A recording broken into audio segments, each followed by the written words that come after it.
اپنے طلبا کو موقع دیتے ہیں کہ ان کے کلمات سے، ان کے علم سے، ان کی جو ایکٹیویٹیز نہیں ہے ان سے مستفید ہوں، ان کے بارے میں جانیں، کیونکہ یہ خطبے ہمارے طلبا کے لیے بھی، ہماری فیکلٹی کے لیے بھی ایک قسم کی مشعل راہ۔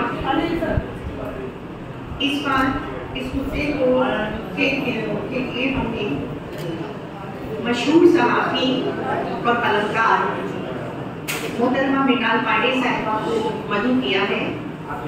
یوں تو مرنال صاحبہ کا نام کسی بھی تعارف کا محتاج نہیں ہے، لیکن ایک رسم ہے کہ تعارف پیش کیا جائے۔ تو مرنال صاحبہ کے بارے میں مختصر سے بہت ہی مختصر، بہت دیر تک میں آپ کے اور مرنال صاحبہ کے درمیان قائم نہیں رہوں گی، کیونکہ مجھے یقین ہے کہ آپ لوگ منتظر ہیں انہیں سنیں گے، ہمیں تو آپ لوگ ہو سکتے ہیں۔ مرنال صاحبہ نے الہٰباد یونیورسٹی سے سنسکرت میں اور قدیم ہندوستانی تاریخ اور انگریزی ادب میں تعلیم حاصل کی ہے۔ ایک شخصیت جو انگریزی، سنسکرت، ہسٹری اور مطالعہ علوم میں مہارت رکھتی ہوں، اور اس کے ساتھ ہی خواتین کے شعبے جرنلزم میں اس میں بھی انہوں نے اپنا ایک نمایاں نام پیدا کیا ہو، یہ ہمارے لیے بھی قابل فخر ہے کہ وہ اس وقت یہاں ہمارے درمیان موجود ہیں۔ اس کے سوا کلاسیکی ہندوستانی موسیقی ممتاز اساتذہ کی نگرانی میں سیکھی ہے۔ ڈرائنگ اور ڈیزائننگ اور فنی تعمیر کی تاریخ کا مطالعہ بھی واشنگٹن ڈی سی کے انسٹیٹیوٹ سے کیا ہے، اسکول آف آرٹ سے۔ اس کے علاوہ صحافت کے طویل کریئر کے درمیان انہوں نے مشہور ہندی رسالے باما، ساپتاہک ہندوستان، ٹائمز آف انڈیا اور ہندوستان ٹائمز گروپ کے لیے ادارتی خدمات انجام دی ہیں۔ ہندی روزنامہ ہندوستان ٹائمز گروپ کی پہلی خاتون چیف ایڈیٹر ہیں، اور اضافہ میں یہ کر دوں کہ نظام خطبات کی بھی پہلی خاتون اسپیکر ہیں۔